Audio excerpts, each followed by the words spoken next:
do you think that there is a chance that within the third generation of females, they may be irreversibly sterile?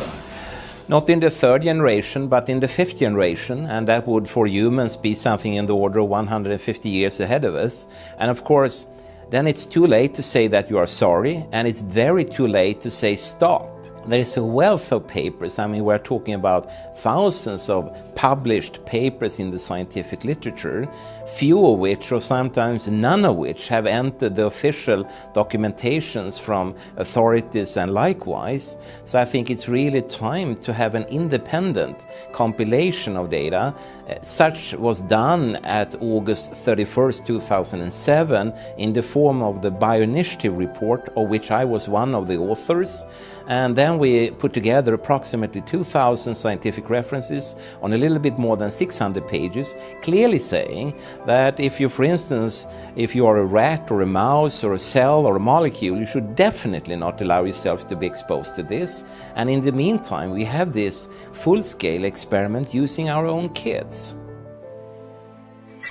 One interesting case, John Patterson, he was a telecommunications engineer in Sydney, Australia. Very brilliant man. For 20 years, John tested Telstra digital systems. Over the time, he realised the dangers of electromagnetic radiation. It disrupts the bioelectric system of your body, which is really your brain, your nervous system, how your muscles talk. And he tried warning of these effects through different agencies, through his company. Got all the test gear out and measured it and drew up a report, and I was immediately removed from service. Finally, in 2007, he took matters into his own hand. He commandeered a used British Army tank and went and destroyed 6 cell phone towers in Sydney, Australia, because he wanted to stop this. He was trying to make a point. The message was that how dangerous it was. You know, these people were elected by us to manage our infrastructure in a responsible manner. That is the sole purpose of government if it's going to exist at all. And if it doesn't do that, then it has no right. It is invalid. So we need to pull this infrastructure down. We really do. But in order to do that, I mean, we can't just be some violent domestic terrorist. You've got to bring this awareness to the people that these towers are doing them damage. You don't need bandwidth that fast. And they're not doing it so you can download movies quickly. They're doing it so they can track every single thing you do and bring in this social crediting system to control even everything you think. There's a story about a lady called Claire Edwards. She was a United Nations staff member, and she was warning of the potentially catastrophic dangers of 5G technology. I took the issue to the UN Secretary General, Antonio Guterres. He is a physicist and electrical engineer, and lectured on telecommunication signals early in his career, yet asserted to me that he knew nothing about the dangers of 5G. Current public exposure levels are at least 1 quintillion, that's 18 zeros, 1 quintillion times above natural background radiation, according to Professor Olle Johansson of the Karolinska Institute in Sweden.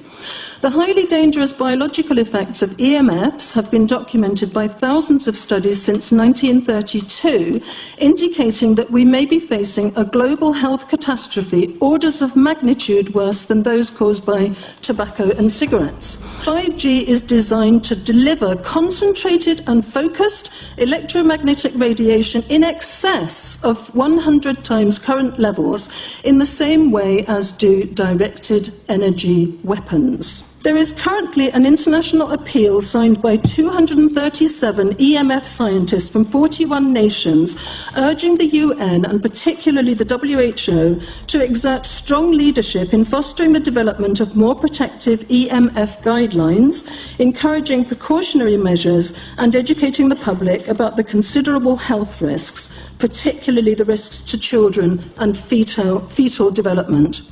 Sorry, because we are talking with someone that is a little bit ignorant on these things. You're talking to the Wi-Fi systems? I become worried because I put those devices in my house. I will have to, I confess my ignorance on this. We will have to, but I'm going to raise this with WHO, which I think is the organization that might be able to deal with it properly, because I must confess I was not aware of that danger.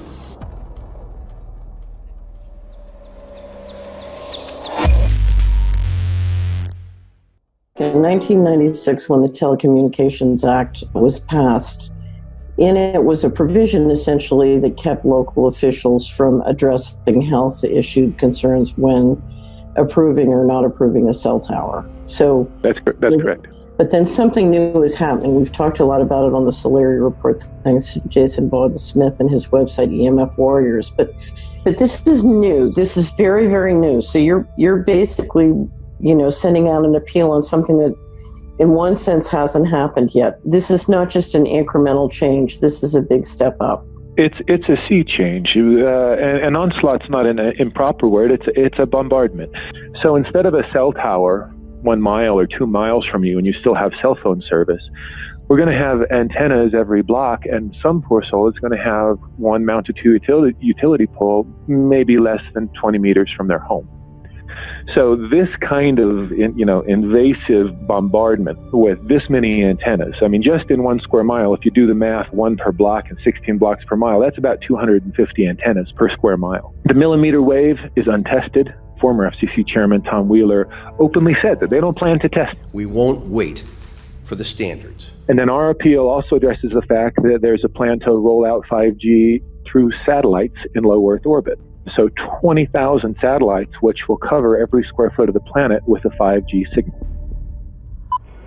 6, 5, 4, 3, 2, 1. Night after night, politicians and other leaders were telling Americans that Sputnik revealed that we were at great risk. Not just our pride, but our security is at stake. If Russia wins dominance of this completely new area, well, I think the consequences are fairly plain. Probable Soviet world domination. We choose to go to the moon in this decade and do the other things, not because they are easy, but because they are hard. Because that challenge is one that we're willing to accept, one we are unwilling to postpone, and one we intend to win. Welcome, everybody, to the White House. This is White House 5G Summit. My name is Justin Clark. I'm the Director of Public Liaison, and we are thrilled to have you here today. Really happy to be joined by a lot of leaders in industry, members of Congress and the Senate, White House leaders on this, and people from the FCC. Before we start, one, we are government, so don't assume we know anything, okay? I do agree, I don't know anything. I have become accustomed to giving speeches in my new position on subjects about which I frankly know very little, and we need more cell towers and connections in Connecticut, my home state. It's ridiculous. The U.S. is in the lead thanks to our private sector as well as the work of the FCC and this administration overall. But China and South Korea and many other countries are eager to claim this mantle. We have every intention to deploy 5G first and reap the benefits of faster and more robust wireless. Yes, I hope we beat China, of course. And get to gigabit speeds and low latency, and the race has begun. Let there be no mistake. The race to 5G is a sprint. Winning the global race to 5G, it's a national priority. We must bear in mind the national security implications of winning the race on 5G. Today we're talking about the importance of being first in 5G, continued commitment to putting America first in the race to 5G. We're calling it America First, 5G First. Well, our strategy is called the 5G Fast Plan, a plan to facilitate America's superiority in 5G technology. Connected devices for health applications, which I love, has the capacity to make people healthier, as I understand it, a lot of medical applications. Industry is not asking the government for money to build 5G networks. They're asking us to cut the red tape that surrounds infrastructure deployment. We cannot let today's red tape strangle the 5G future. The red tape slows and sometimes stops the building of densified network facilities necessary for 5G. As we continue our efforts to keep government out of the way so that America can continue its leadership for America to win the race to 5G. One path is the government regulatory path. The other path is the private enterprise free market. Gales of creative destruction, Schumpeter path. Have you ever heard that? Gales of creative destruction? It just means let it rip. The new replaces the old. With 5G, we're on the cusp of another era of American innovation. It means an even more connected world for everyone around us, unlocking the potential of the Internet of Things to become safer, healthier, and more sustainable for our future. You know, sometimes, look, we all believe in the 10th Amendment, but sometimes you have to override them.